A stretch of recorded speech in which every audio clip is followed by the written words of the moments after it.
Alright, we're going to do something a little different for today's episode. I'm actually playing regular 6max cash games so that we can run a HUD and some stats.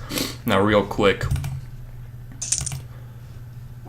we'll talk about what you need to run a HUD on Ignition. You need a card catcher. Obviously, you need Hold'em Manager or Poker Tracker. I'm actually running the trial version of both of these programs right now. I had Hold'em Manager 1 and Poker Tracker back in the day, and I haven't purchased it since Black Friday, so I'm figuring out exactly which one to go with. And Hold'em Manager is pretty good. Obviously, everyone out there knows that already, though. So HUD runs well, pretty customizable. I'm actually running the very, very basic stats because I just fired it up last night. So it's got VPIP, PFR, pre-flop raising, some aggression factor stats, and then 3-bet percentage. And then, like I said, you have to have a card catcher. For the full, everything included, including the zone poker, it's about $80 a year. Well, it's $80, and then after that, the price actually goes down. But that's also on trial mode right now. So I ran it last night for about an hour or two, worked really well, so probably we'll purchase it this week. And everything seems to be going smoothly. As far as the challengers concerned, the bankroll's at about 825. So up a bit this week. Now I did release a bonus, which helped, and played decently, ran pretty well yesterday. So finding action. Last night was super easy. Today, a little bit more difficult. The tables that are running were full, so I started 2 heads-up tables, and they're filling up right away. So I have a feeling you can get action pretty quickly. I've played about 3 heads-up hands trying to start these tables. In fact, I was hoping to get more heads-up action first, because that's kind of my main game. But we are playing some 6max, and we'll be able to talk a little bit more about reading stats, and I kept it very, very basic for today's videos,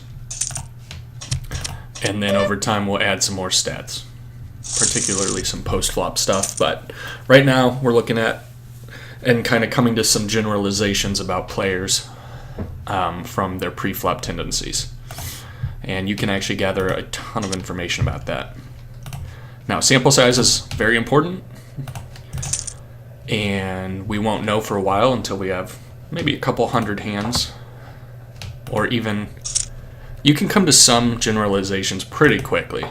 If you played 50 hands with a guy and he's running at like 38-3, that tells you some pretty valuable information. Once you get into, in theory, you want like thousands of hands to come to serious conclusions, but we'll kind of see what we can pick up from some small sample sizes here about what we can expect from players, and it really does help you make decisions. In zone, where it's totally readless, there's probably calls you end up making on the river that are clear folds if you had statistics, and vice versa. There's probably some folds that would be clear calls on every street, really. So we'll talk about statistics and how they can help us improve our game. By the way, for both the card catcher and Hold'em Manager, you're talking about $200 or $300. Well worth the money. If it improves your win rate by 1 big blind per 100, it'll pay itself off fairly quickly. If it improves it by 2 or 3 big blinds per 100, it'll pay itself off very quickly.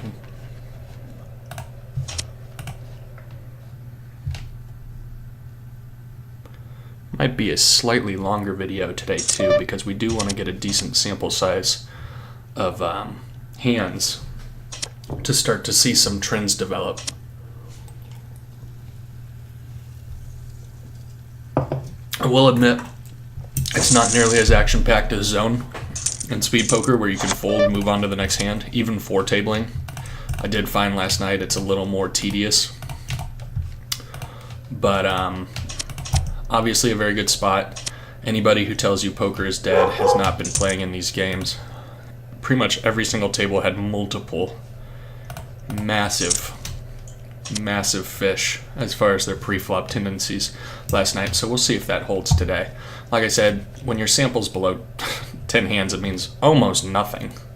I mean, for all intents and purposes, just consider it completely meaningless. You know, a guy having 75 and 0 after 4 hands doesn't tell me anything. Now it tells me he either limped or called pre-flop on 3 out of 4 hands, but maybe there was a legitimate reason to do that.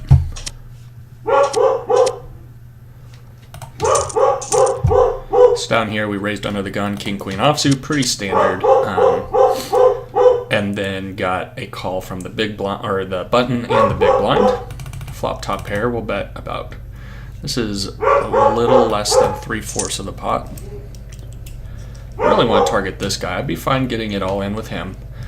This guy can have some sets, some weird queens, and it makes it a little more difficult out of position to figure out what you want to do, if you want to go for 3 streets of value or not.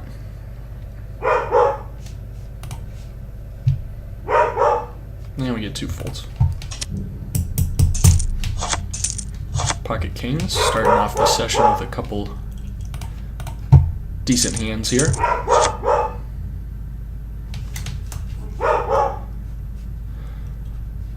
Okay. I do punish really, really wide when people limp in the small blind, but I think we will just take a flop. Obviously, we'll 3-bet here. Slightly bigger because we're out of position. If he calls, we'll have a stack to pot ratio of around 4.4. There's no ace on the flop, we would be committed. River brings in the diamonds, which I'm less worried about, but I am worried about a 5. We really have no reason to call here.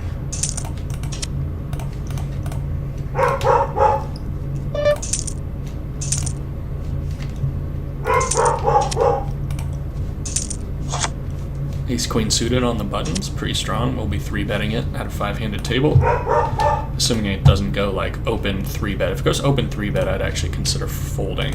This guy limps the button. We'll complete from the small blind. I don't like completing super often. Backdoor second nut, flush draw, and a gut shot. I think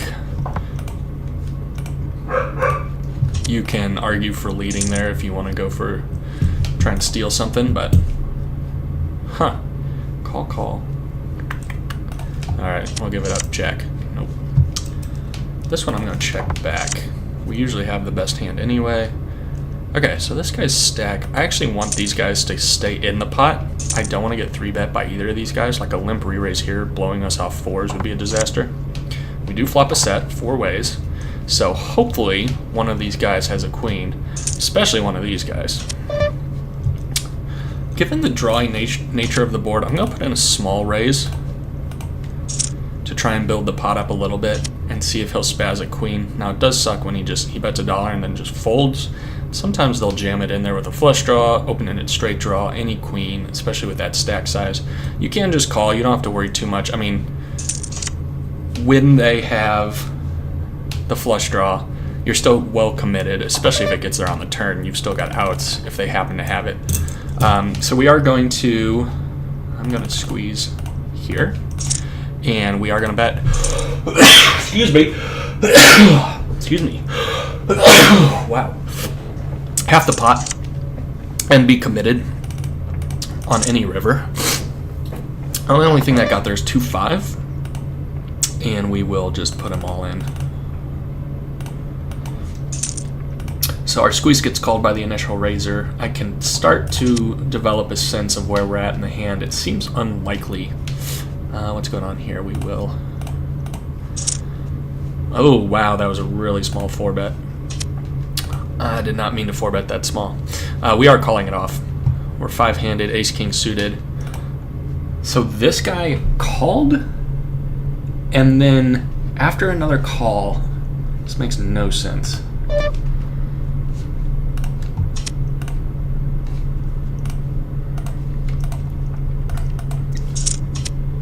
38 and 13. I mean, I might just have like some ridiculous ace high. That's the problem.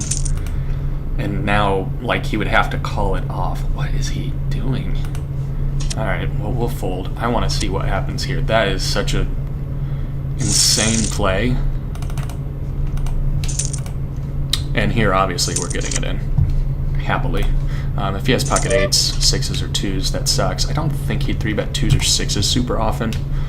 We have a gut shot, 2 overs. It's 5 into 13. I think we'll call here. Hope for 8. That's not going to do it for us. What's going on?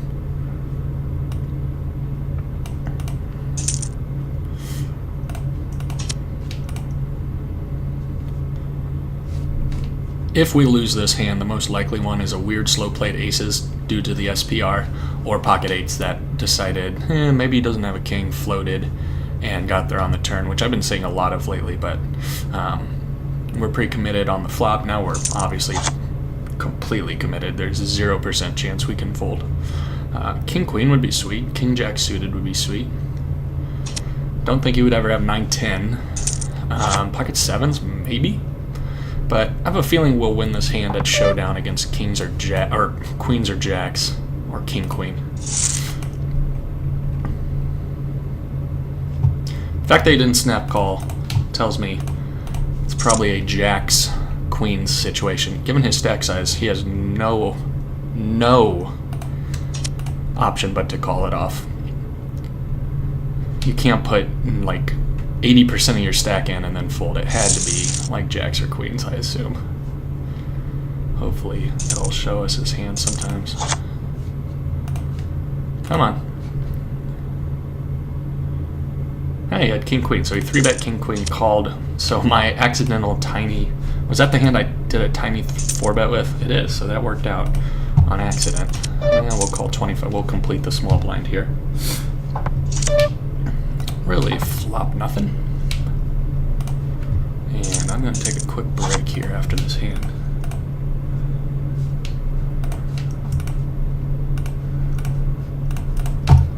Alright, I will be right back. Alright, we are back.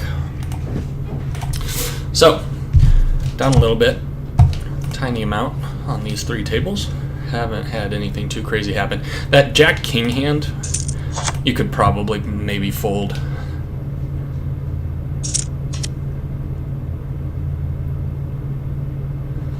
But it was 10 big blinds into 25, 2 overs against a loose bad player. Wasn't really happy about it, but we got it in. We lost. Tiny pot. Life goes on.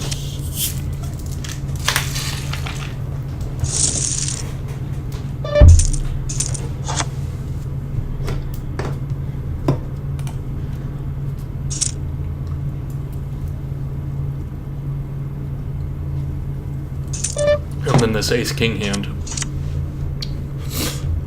Really only interesting because I misclicked my, Alright, we'll post since we're filming and I want to get to playing. Auto post blinds. And we actually end up with a hand that is a raise.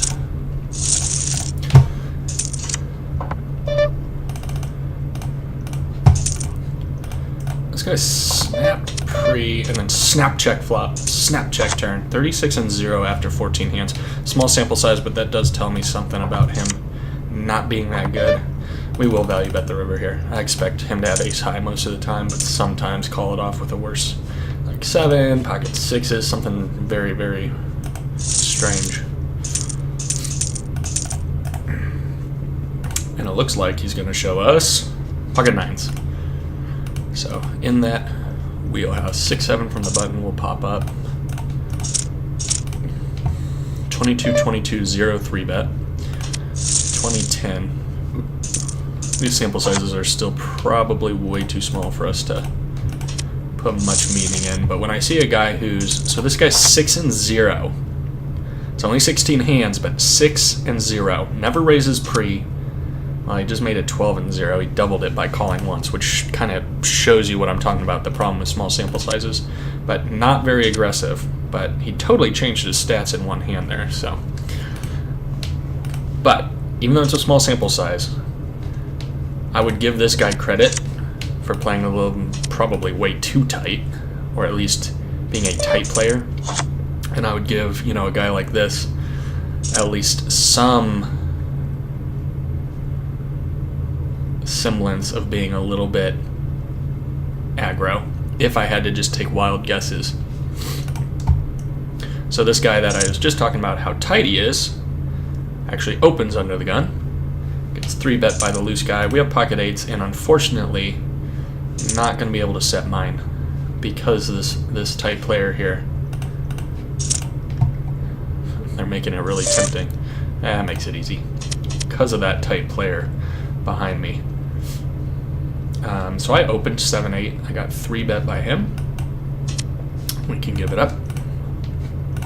And I am curious what this guy cold called the 3-bet with. He's 29-6 after 18 hands.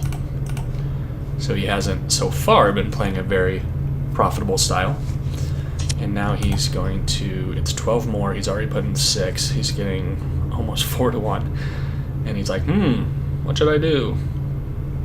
Well, I understand why. Once he puts that 12 in, this guy has a flop shove stack. Holy crap. This guy's a genius. So yeah, guys, that guy can get out of line. Remember that. Player 1 on Strelor can get out of line a little bit. And we can actually top off here. I don't like completing. I know I keep saying that and then it keeps happening. There's just some spots where I'm okay with it. I'm not really in love. A7. Like, do you really want to go broke in a limped pot? Okay, so this guy's 32-26, so I probably don't need to be opening wide, and he has a high 3-bet percentage on our small sample size. And, oh gosh. This is the worst position to play this from. This guy has $2. Wonder if he folds. Nope, we're drawing dead, I'm sure. Yeah. If he has, see, he probably doesn't fold anything. Like, he should fold 2s, 3s, 4s, 5s, 6s. He should have jammed all those pre. I guess he just checked back. Alright, let's reload again. That's probably a mistake. That's okay, though. Learn from it.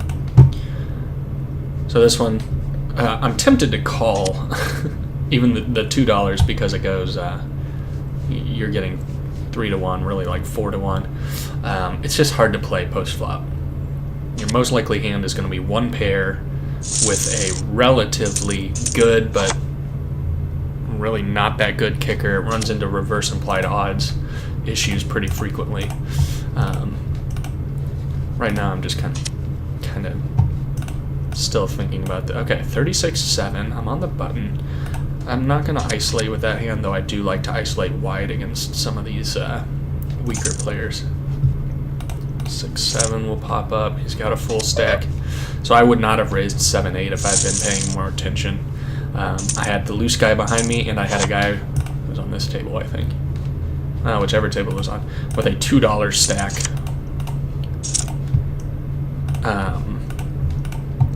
Who could reship on me, and that's what he should have done, but who could reship, or what happened was we got to a flop, and I put it all in, drawing almost dead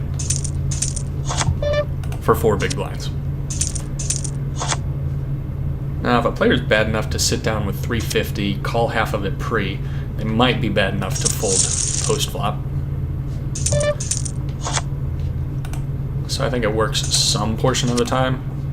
Like, if he has, 8-9 suited, it's actually pretty, you would think it would be a pretty easy fold for him. 24-24.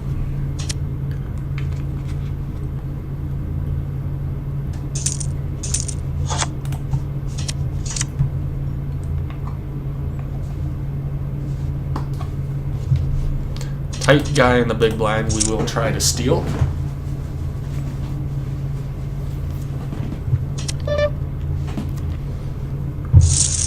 And I'd usually try and steal with an ace small versus big anyway, but tight guy in the small blind makes me Pretty happy to open the button very wide. This guy's a little more worrisome though. I think he has yet to 3-bet pre. It's true. 0% 3-bet. Over 19 hands. He finally either woke up with something or decided he did not want to get pushed around anymore. Oh my gosh. Stop. So we will fold. What's going on? Come on, go away. There we go.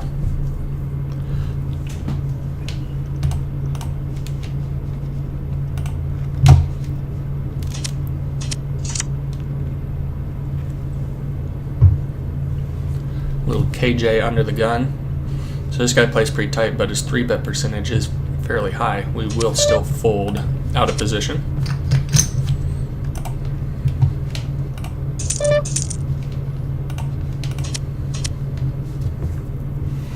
So my perception of probably their perception of me right now is that I get out of line. I mean, I'm 46-38, very aggressive, though I haven't 3-bet yet. And I just had 2 guys 3-bet me. Now, they might have had legitimate hands, or they might have been playing back at me.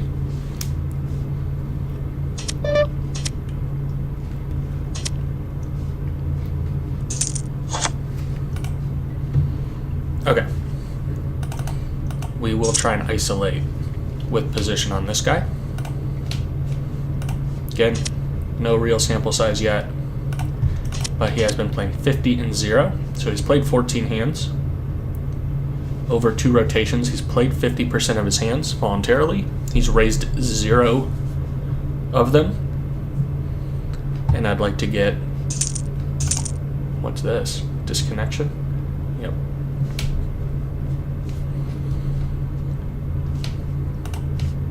I'd like to take a flop in position against him.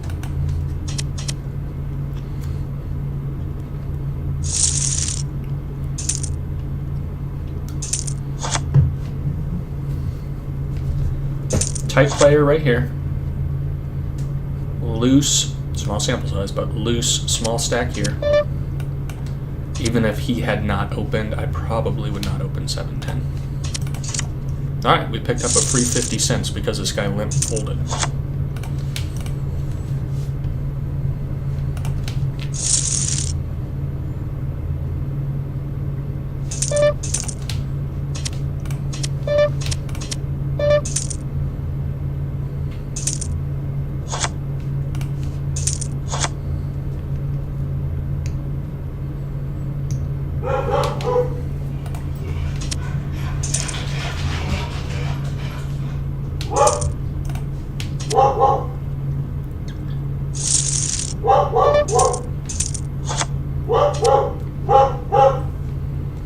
Usually I would steal here. Now this guy plays a ton of hands and 3-bets frequently, so I'm not going to get into a war with him. Out of position.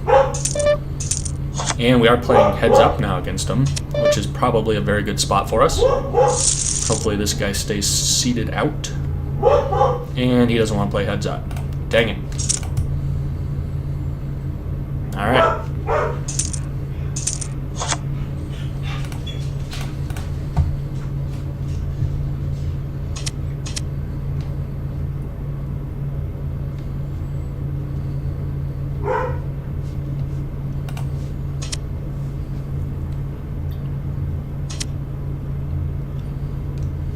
Kind of our crazy loose cannon guy, so I was looking forward to 4-bet getting it in against him, but we take the blinds.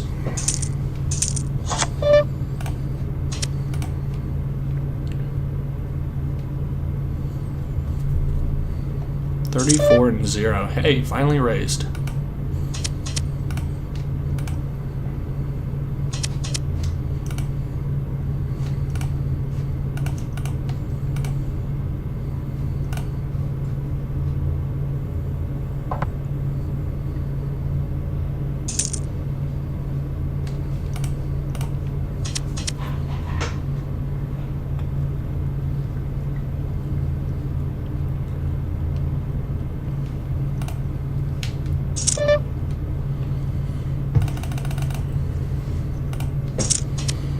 Three-bet 8's in position. Only 15 hands, but he's been very aggressive.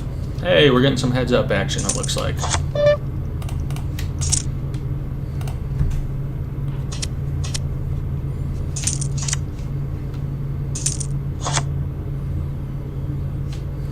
going to check back and go call, since he's very aggressive post-flop. That's not a great card for us, but it's a good bluff card for him.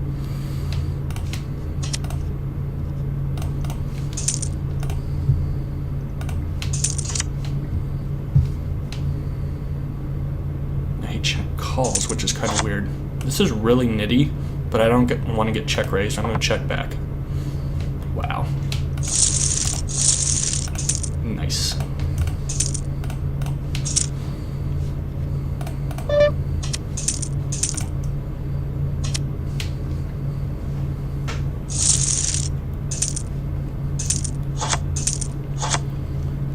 While I was thinking that through, I had a hand up here where I raised Jack 4 on the button. Flop came Jack XX, I think it was Ace Queen with 2 diamonds, and he led for 2/3 of the pot, and I just gave it up, which is a little weak, heads up. He could be leading his draws and stuff, but I haven't played any hands with him yet, so we're going to see how that develops first. I'm going to check this one back. I'm fine getting all in against him.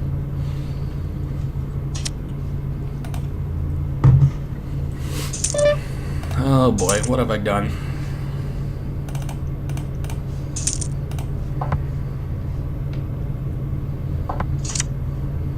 Now King 10 just got there. If he leads big, alright, we're just going to call. If he shoves, we'll fold. Alright, we beat him, and it looks like we're probably going to beat him too.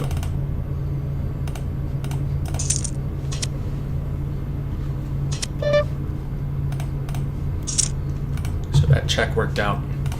I don't like this ace because they'll call you down with ace high, even weak ace highs, pretty frequently. Oh, he had king queen. Interesting. Okay. Time to reload here. I was betting the turn for value against ace high hands, second pair hands, but he did happen to have king queen and hit one of his outs, and it did not purchase my chips. Thank you, Ignition. We will set mine this one. This guy worries me a little bit. Pretty good flop. We do flop a set. On this board, we will definitely be check raising.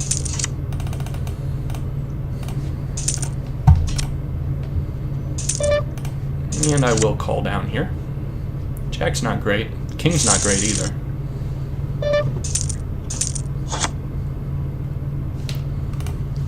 Though I'm not sure what he would lead. I'd have a king or a jack in it, except pure air. I don't think we can get a ton of value, so we will check back. Okay, he had complete air, so we wouldn't have gotten any value anyway by betting. That's good to know, that he will just lead air, at least on paired boards. Obvious 3-bet is obvious, and be happy to get it in pre. Now we're happy to get it in post.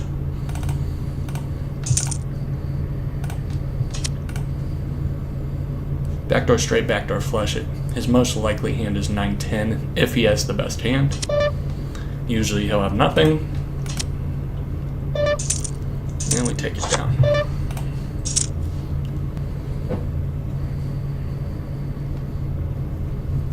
Let's see if my min raise makes him want a 3-bet.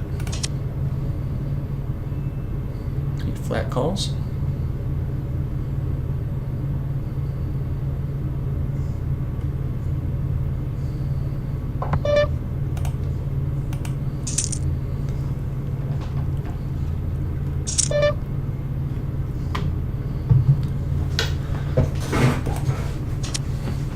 Let that go. Sometimes king high is the best hand, but I'm not going to pay a bunch to find out. And the way he paused pre-flop made me wonder if he had like a weak ace type hand. Jack's down here also. Definitely happy to get it in pre against him. It's spazzy over here.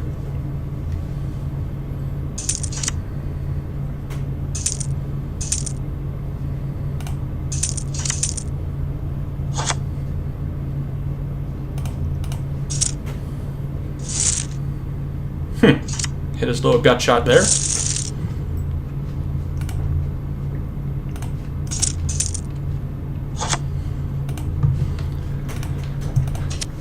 Unlucky. Got a gut shot here. And we know he leads with all sorts of crap, so we'll put some pressure on him, especially with equity to the nuts.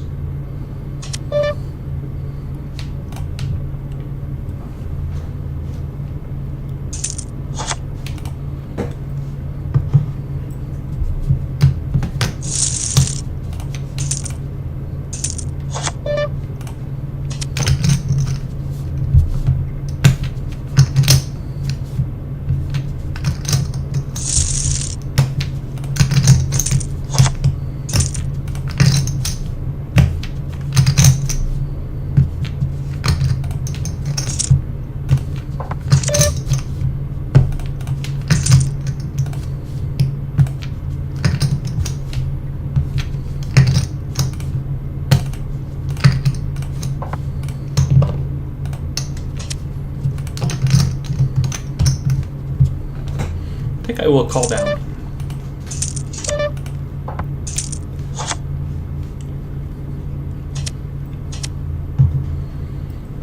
If he's good enough to value bet a 3 or a 10, then good for him. We knew he was pretty loose, and I figured he would like to float there. And he did. Hopefully he'll finally put in a 3 bet at some point. Not this time. Now if he leads, we're just going to go call, call, call, or maybe call, raise. If he check raises, we'll call, call, call. But looks like we're just going to be value betting 3 streets.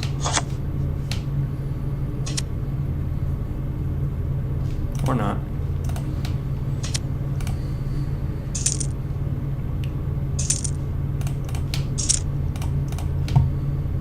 And I will defend against him. I'm going to bump it up. Try and punish him a little bit. Flop a flush draw. Pretty cool. And he leads all sorts of crap, so we'll put some pressure on him. And he folds. Don't even have to hit our flush.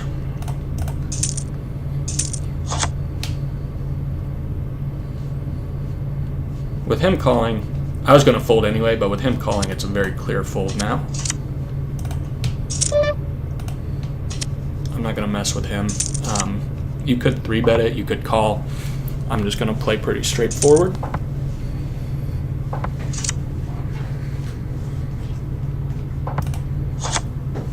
Kind of wish he hadn't guttered my jacks, but what can you do?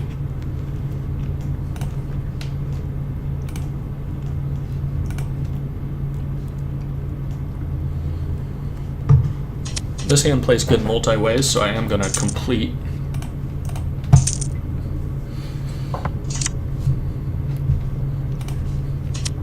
Flop a gut shot to the absolute nuts.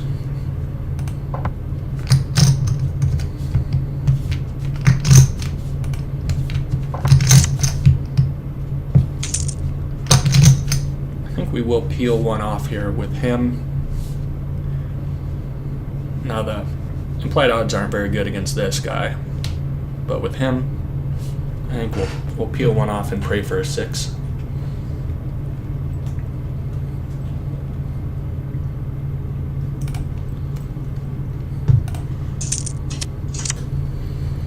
Now a 6 would just be so sweet. We will 3-bet this jokester with ace queen. 27 hands. PFR of 56 is just ridiculous. 6 ball, baby. Unlucky. I'll c-bet half pot, though I'm a little bit worried of a check raise with any pair. And now we can fold our 8 high pretty happily. He had a 5, he had an ace. I don't know. I thought about raising. I don't know if these guys are good enough to fold an ace if they're bad enough to limp pre. So I'll just go for value bets on them.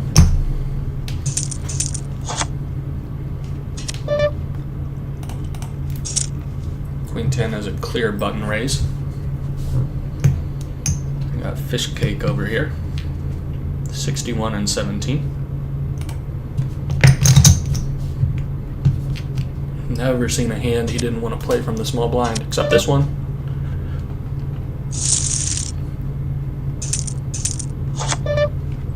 Queen Jack, also pretty clear raise. Oh wait, that might not be a fish cake. That might have been the guy that we were playing heads up. I take that back. I'm sorry, player 5. I forgot you just sat out. I don't know if he left.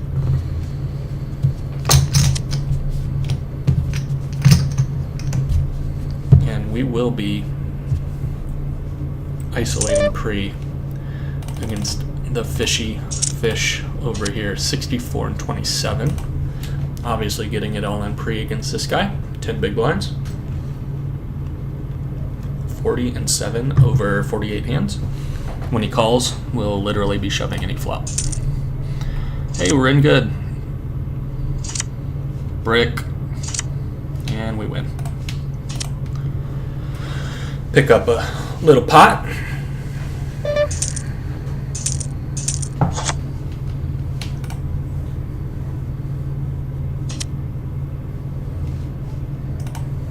This guy open chips after the guy limps.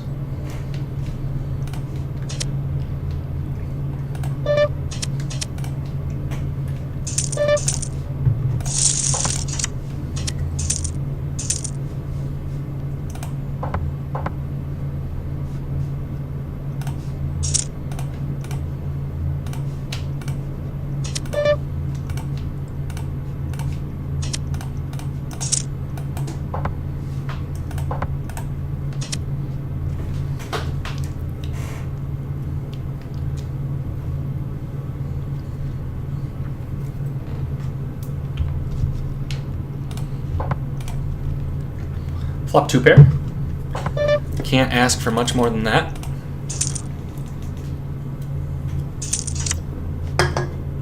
Terrible turn. Pretty much the nut worst turn. And I think I might just fold. I don't think I'm even gonna draw. I have a feeling he's very rarely bluffing. Jack 10, the flush draw, and all ace 2 pairs got there now. Ace king, ace queen is unlikely, but I'm gonna make a pretty weak fold.